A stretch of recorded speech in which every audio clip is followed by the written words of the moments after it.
Hey guys, what's up? My name is Star Levels Up and welcome to another vlog. It is Thursday. We're doing this. But in honor of Spooky Month, I thought, why not make a video about the most interesting or scariest in relative terms SCPs that I could find.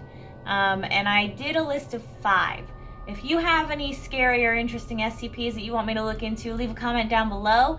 Maybe even link the SCP article so that I can click on it and give it a read. I might do more of these depending on how everybody feels about them, because I do think the SCPs are really fun and interesting.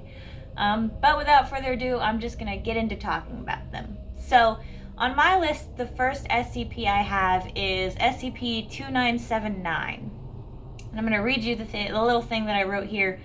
SCP-2979 was found in Eastwood Secondary School in Danvers, MA. The object itself is not described. We don't know what exactly the object is. All we know is that you're not allowed to photograph it, you're not allowed to video it, nobody's even allowed to look at it. It is put in some kind of protective sheath and it is stored in a locker. And that is all, because if anyone looks at it, you're automatically infected with the effect of this SCP, which I'm about to get into. It's an infohazardous mimetic infection, which occurs upon perceiving directly or indirectly the name of Mr. Redacted. So if you hear his name, if someone tells you his name, if you see his name, then you automatically are infected with this infohazardous mimetic infection, and the effects of SCP-2979 start working on you. And the effects are, if you are made aware of his name at all, you will instantly recognize it as the name of your secondary school physics teacher, which is pretty interesting. It's you wouldn't think that it would be much of a big deal, but the problem is that the longer you are under this infection, there is a way to treat it, but only within the first, I think, week. But the longer you are under this infection, the more removed from reality you get. Apparently you start to remember him in your daily life, even though he was supposed to be your secondary school physics teacher. And eventually it leads to an almost catatonic state, I believe, where you've just spaced out from reality entirely, and you're basically living in your own reality in your own head. And that can be pretty detrimental. You wouldn't be able to hold a job that way, that's for sure. So it's definitely not a good thing. But the most interesting thing about this SCP is that the subject of the infection, not the victim, but the subject, Mr. Redacted himself, seems to be aware of his infohazardous status. And he is apparently just very upset about it. So if you know anything about the SCP Center, it's that there are different facilities with different researchers and doctors, and they try to, I'm not saying that they're trying to cure the effects, but they're just researching it, to be honest. They're just figuring out what everything does. So in this instance, they did an interview with somebody who had been infected with this, I don't know what to call it. I mean, infected with these false memories, I guess. And this is brought on by the fact that I say that Mr. Redacted himself is very upset about him spreading his infection, because they interviewed somebody who'd been infected. And the subjects they interviewed would talk about things he'd done or said that seemed to make perfect sense to them, but were very strange when taken out of context of the memory. In one such interview, the infected subject remembered fondly that at his high school graduation, Mr. Redacted said to him, "Damn it, Bill, you're not a high school student and I'm not a physics teacher, so for the love of God, don't tell the interviewer my name." So it's like Mr. Redacted knows what's going on at the current moment in your life, even though this is a memory for you. And he's definitely trying to stop the spread. Which is really interesting, because you don't find a lot of SCPs that are like, I don't want to do what I'm doing, you know? At least I don't. I haven't seen very many. There's another instance where the subject was asked to remember, the victim was asked to remember what sort of things Mr. Redacted had them memorize in school. And he said, it was very strange. He said, repeat after me, "Hey, interviewer, I'm not sure if this will work, but please help me. I'm on your side. I want this to stop." So clearly he knows what's going on and he doesn't want to be doing it anymore. I like this one for a lot of reasons. I don't think it's necessarily scary. There is a way to fight it if you're quick enough. And a lot of people live in their own heads anyway.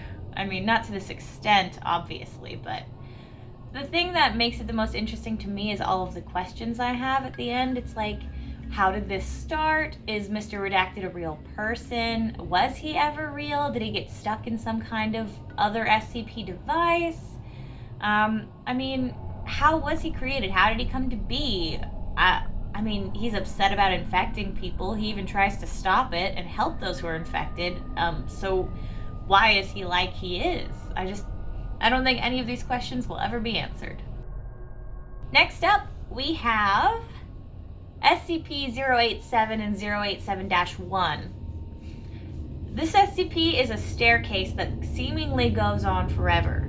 No one's been able to reach the bottom, but there have been 3 documented attempts and 1 possible documented attempt, but it has been expunged. Once you get inside the staircase, you can hear the crying and pleading of a child, either female or very young male.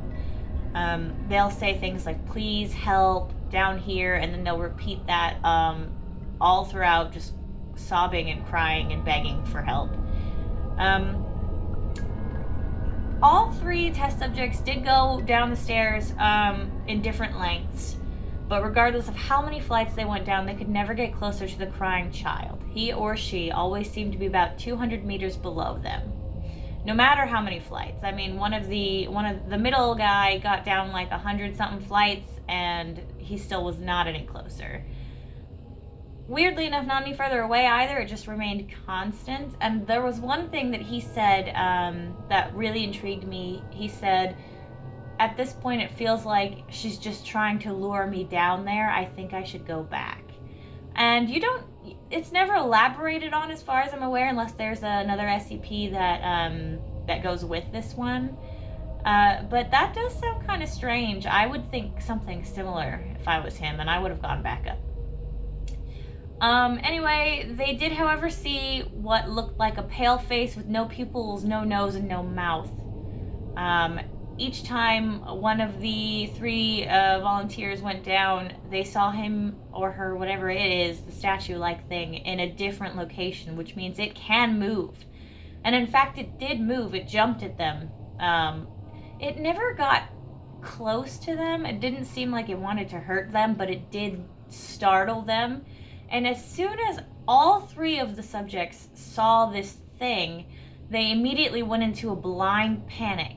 They were unresponsive. They have a headset on that the doctor can speak to them with, and it was like they couldn't hear the doctor at all. They were asking, "Can you hear me? Turn around, please calm down." But all 3 subjects were just screaming and pleading that they needed help. They needed somebody to get this thing away from them. The thing we never see it get anyone per se. There is something odd with the last subject that goes down the stairs, in that in the last case, the statue-like thing appeared behind her, and it did chase her down the flight of stairs, and she ran. It was like 500 flights, man. She ran, and she kept looking behind her, and it was still there. It was like chasing her, but it never got close enough to her to hurt her. The funny thing is, once she saw that statue, she's the only one that actually got close to the crying child's voice. She could hear it getting closer, but she was in that blind panic, so it didn't matter anymore. In the end, she tripped and she knocked herself unconscious, and that is all we know about that one. We don't know what happened to her. We see the face in the camcorder she's carrying on her back, but it doesn't do anything to her. It just looks into the camera, and that's the last we know about it. So we don't know what SCP-0871 is. We don't know what it wants. We don't know the crying child. We don't know where they're even at. The weirdest thing about this, other than everything else that was weird, obviously, is that the light you carry only illuminates so far down. It doesn't matter how high wattage your light is. It only shows the couple of steps in front of you. So I think it's not exactly the most terrifying SCP, but it is pretty spooky. I definitely wouldn't want to go down there. I think that you couldn't pay me to go down that staircase knowing what I know. That's about it. It's definitely an interesting concept. It does raise questions. I do want to know who the crying child is, what the statue is, if there's even really a crying child, or if something's just trying to lure you down there. That'd be interesting to find out. The next SCP we have is SCP-1981. It is one of my new favorites in the fact that it makes no sense to me, and I wonder some very specific questions. So let me tell you what it is first. SCP-1981 is a videotape that was discovered in the Ronald Reagan Presidential Library in 1991. It shows footage of what appears to be a home video shot of Ronald Reagan himself delivering the Evil Empire speech that he is famous for.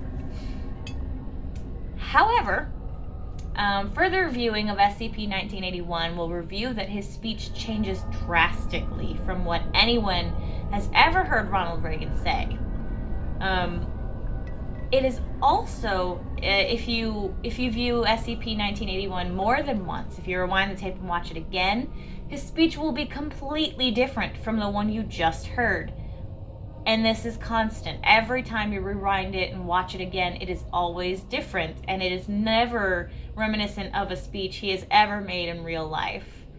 For the most part, it's gibberish, nonsensical parables. There's just no structure to his speech. It talks about genital mutilation, like child trafficking, random stuff, but there's no rhyme or reason for it. He just jumps around from topic to topic. But there are multiple instances of Reagan knowing about things he couldn't possibly have known about, such as the September 11th terrorist attacks and the results of the 2008 Russian elections, which means that since there are some, predictions in the tape that came true, researchers at the SCP Containment Center are studying this videotape, and they are recording and documenting every playthrough, which is a bit hard to do because you can't take any photos or videos of the tape. Well, you can take video, but you can't recreate the effect onto another VHS tape. And if you know anything about VHS tapes, you know that they wind down eventually. They get too old for use. So every time that it's been watched, it's been recorded with a video camera, and it manages to capture the footage, but that's the only thing you can use is a camcorder they provide for you. So it's very interesting to think about. Hold on.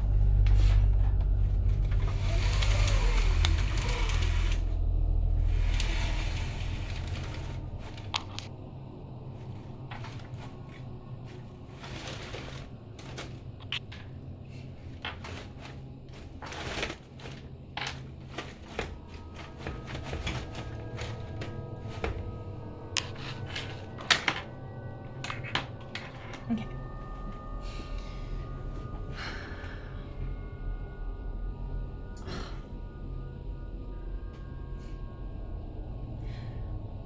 So, sorry about that, guys. I had to fix my blinds. The sun came out now. Anyway, so it's very interesting to think about what different kinds of things he could have predicted.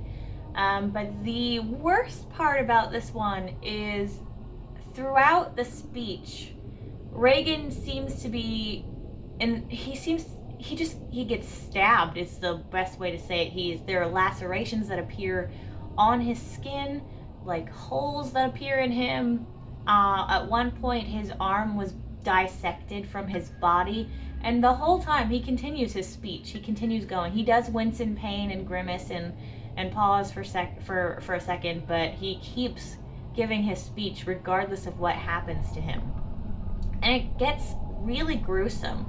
There were a lot of people that reported that they couldn't watch the video because of how gruesome the punishments were. I use that term lightly because we don't know why he's being assaulted. But at one point, his head was sawed off very slowly, and it went into graphic detail about what you could see. And he still tried to continue his speech, but he couldn't talk, so all you could hear was gurgles, and his body remained animate for the next 3 minutes until the tape cut to static. And this happens differently every time also, as the same as the speech is different every time, the mutilations are different every time as well. And no one seems to be able to figure out why it's like that. I personally love the idea behind this one. I want to know why it's Ronald Reagan specifically. I want to know how he would feel about this in real life. That's something that I wish I could know. I also want to know who a mysterious robed figure that appears in the tape is that I didn't mention, because if you want to know more about it, you'll have to read this one yourself. But I want to know that robed figure that keeps popping up and how it's doing all of this, because it's definitely the one behind this. Or maybe it's the tape slipping through a crack in the multiverse, and the bizarre effects that are happening is because it doesn't belong here, and in some bizarre future, things did actually happen differently. He did make a different speech. Who knows? The next SCP we have to look at is SCP-205. And SCP-205 is the famous one that you probably all know from the game. It is the room with 2 lamps in it. The room itself isn't anything spooky, but the 2 lamps, when turned on, they're flood lamps used for photography. I should say that first. The light emitted by each lamp behaves in a manner unique to SCP-205 and passes completely through any surface that's not colored white. Whether or not the shadow corresponds to anyone. The next SCP we have to look at is SCP-205, and it's the famous one from the Containment Breach game. 205 is a pair of flood lamps used in photography. The light emitted by each lamp behaves in a manner unique to SCP-205 and passes completely through any surface that is not colored white. Each lamp displays an unidentified young woman's shadow upon a white, flat surface. Whether or not this shadow corresponds to any living or dead person is yet to be determined, although the shadow appears to reenact a specific series of events leading up to the young woman's death. Even if the lamps are slightly moved, the shadow remains distinct and does not lose focus or move along with the one lamp or the other. Only one shadow is cast, although a physical person standing between the 2 lamps would actually cast 2 shadows. It only ever casts 1. When supplied with steady power and maintained, the SCP-205 pair will go through a 6-month cycle that ends on April 30th and October 31st of each year. The SCP-205 will shut off at midnight on the final day of each cycle, and any person entering or already inside the chamber that they're stationed in is violently and horrifically attacked in the same manner that the shadow is on the screen. The shadow cast by the lamps display a woman. Throughout the month, the shadows will move, and it has been observed. The shadow cast by the lamps always display a young woman. Throughout the month, the shadow of the young woman will move and has been observed enough to gain some kind of a story about this woman. She's always a model who has also taken up photography, non-digital varieties in her spare time. She lives alone and interacts with other people, but she lacks any kind of personal relationships. Only the woman shadow is shown, but we can gain that she doesn't have very many close friends by her reactions and the way she seems to be talking to people. You can see her shadow laughing, talking, eating, whatever have you, but you can only see her shadow.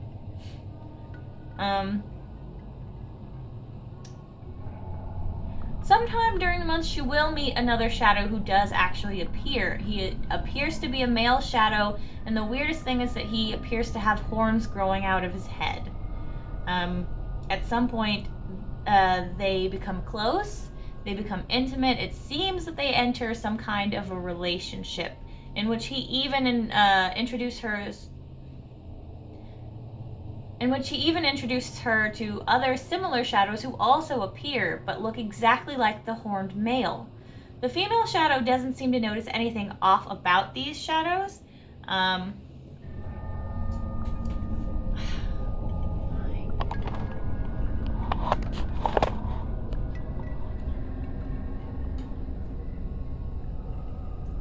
The female shadow doesn't seem to notice anything off about these male shadows, and she willingly still hangs out with them.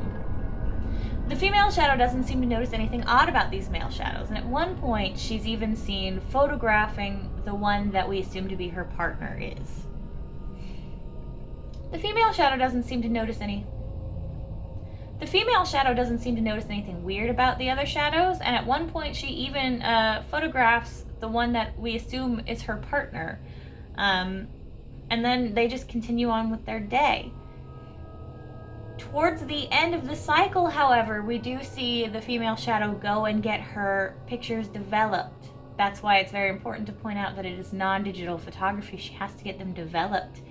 When she sees her pictures, she reacts with horror and shock, and she tries to hide behind a locked door. We can only assume what it is she sees based on the fact that they're described with horns. My guess is that she sees some kind of horrible demon in the pictures where her boyfriend was, and she tries to hide from him, only to be assaulted in her own home viciously for weeks by him, I'm assuming, and multiple others that look exactly like him. She does die at some point during this week, actually. She dies at some point, but the assaults continue until the end of the cycle. Like, she does not get peace even in death. At the end of this cycle, both lamps turn off as if someone physically turned them off, regardless of any fail-safe that you might have set up for this. And anyone in the room is viciously and violently attacked in the same manner that it displayed happening to the young woman. I find this one interesting because I want to know if the shadow of the young woman corresponds to anyone real, either past or future. What exactly the shadow demons look like in the photos. What could she possibly see that would make her react like that? And I want to know if there's any way to stop it. I want to know if there's any way to help that poor young lady. But again, that's one that we'll never know. And the last SCP we have to talk about is SCP-001. My personal favorite, SCP-001, is the designation given to the sun after its inevitable collapse. But unfortunately for the human race and animal kind and everything on our planet, its inevitable collapse happened about 5 billion years earlier than we all thought it would. So, as soon as the sun collapsed, anyone that was unfortunate enough to be out in direct sunlight was liquefied immediately. Any plants, animals, anything in direct sunlight liquefied down into a puddle. The weirdest thing about this one is that those puddles retained their memories. They even appeared to try to take form. I was going to say that they could take form, but it's not clear that they can. It is clear that they try, and that if you were to see one of these puddles, you might see a leg or an arm form from nothing and then fall back into goo. The reason we know they retain their memories is because of SD Locke's proposal. It is a document detailing the life of Dr. Logan Igata. She was a researcher in one of the facilities. And you get to watch her slow descent into madness while she's trying to survive. So it details her life, the last moments of her life, actually. She's stuck inside one of the facilities after the sun collapsed. She is with her wife and a couple of other researchers. And at one point, they try to use a tunnel to escape to another facility. but unfortunately some of the puddles were out there. And what happens when you encounter one of these puddles is it will forcibly pull you outside into the sunlight to make you like they are, to make you into one of these puddles. So luckily for Dr. Igata, she got away. Unluckily for her, they grabbed her wife, Ari. She couldn't really deal with it after that. And the worst part is, once the puddles knew there were still people down there, they began to pound at the door, trying to get in. And they were yelling at them. They were saying, "Please come outside," in voices of people they knew. Even the animals that were absorbed were like... At one point it's described you can hear just a symphony of animals screaming, basically, at the door, as well as the voices of others saying, "It's such a beautiful day outside. It's so sunny and nice. Come outside." So they will try to lure you out using the voices of your loved ones, and if that doesn't work, if they can get to you, they will forcibly pull you outside into direct sunlight. At one point, after Ari is liquefied, she uses a radio. Well, the thing posing as Ari uses a radio that she and her wife were using to communicate, and it begs her to come outside. It says, "It's such a beautiful sunny day outside and you're wasting away in there. I'm fine, really. It's okay. Come outside." And then she starts talking about their wedding day, and she says, "Do you remember our wedding day? It's a day just like that. I was never more in love than that day. You planned everything perfectly." Like, it was going over details of this day that only Ari would know. And that's what kind of finally drove her to madness. But it's a very, very terrifying concept to me personally, because it's like, we go out into the sun every day. You never know when something's going to happen with it. You're just out there. And then the fact that your loved ones will lure you out. What makes it worse is that it detailed one of the research assistants was willing to go outside. He only asked for a gun with a single clip in it. And when he went outside to try and lure the things away from the door, they grabbed him and started trying to pull his suit off because he was wearing a suit to protect him from the sun. So he shot himself to kill himself in the head. And then the puddles still wrenched his suit off. And once he was in direct sunlight, he woke up from death. The sun brought him back to life just to turn him into whatever those creatures were. And he screamed the entire time. And he was still screaming when he was a puddle. Like, you can't even escape this in death. The only way to stay safe from it is to stay hidden somewhere, and then when you die, not let them find your body. Like, hide yourself when you know you're gonna die. Nuh-uh, no thanks. That one is very terrifying, and it is my favorite because of that. That last one has quite a few files with it, so I'm only going to display the first one on the screen. But if any of you are interested in seeing any of these for yourself or reading them, I'm going to leave the descriptions in the... Well, not the descriptions. I'm going to leave the links down below. So check out the description of the video. That's where all of these links will be, and you can check them out. And once again, if you do have any of your own, please leave a comment down below and let me know. I love reading these. I think they're really interesting, and I want to know more. But it's very hard to sift through kind of all of the, well, all the mass of SCPs that there are that actually exist. So, leave me your favorites, your most interesting, and your scariest. And leave a like as well down below. Let me know what you think of this video. Let me know if you'd like me to do some more of these. I thought it was only fitting for Spooktober month. But, thank you all for sticking with me, and I'll see you on the next video. Bye, guys.